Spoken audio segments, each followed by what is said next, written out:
председателе. Ја ќе се придружам во насока пред на реакцијата дека навистина не ја сваќаме логиката зошто на веќе распишани избори се форсираат некои законски решенија за кои што и од самиот текст што го добивам и од самото образложение што ни се дава, нема логика, најмалку пак да има итнос со европска знаменци да биде. Еве, и под услов да се сите регулативи и директиви исполнети.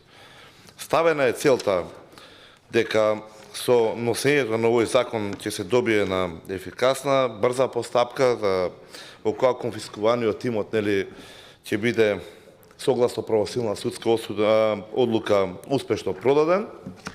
Предвиделе таму проценти каде ќе идат дел во обвинителство, дел во МВР, дел во царина, мислам дека беше, финансирање на агенцијата дополнителни средства, предвидени се исто така нови членови, дополнителни трошоци, електронски регистар и така натаму.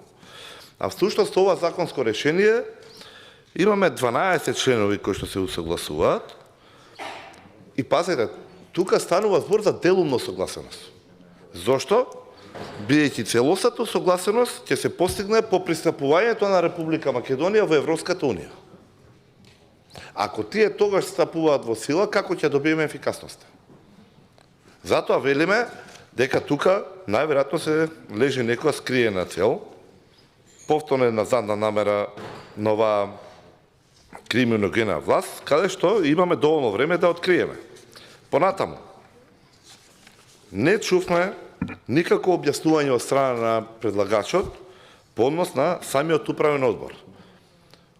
Овој управен одбор што сега ќе го зголемиме за 2 члена, нивно предвремено разрешување може само и само доколку самите се предложат за разрешување. Барем ова од текстот така ние го разбираме, што е малку нелогично. Еден треба да биде од правда, еден од финансии, еден од царина.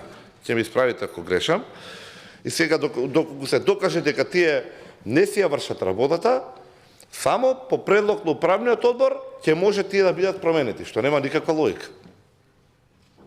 Дали управниот одбор и треба да утврди неажурно, неефикасно, неправедно работење на самиот член на управниот одбор? Кој е надлежен што ќе оцени работата на членовите на управниот одбор?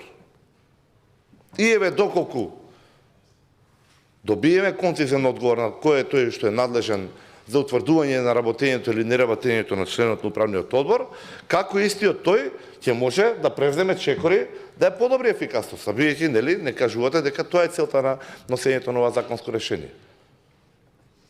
Како ќе може да преземе за поефикасна работа ако не може го разреши? Ако тој треба да биде на само негов предлог.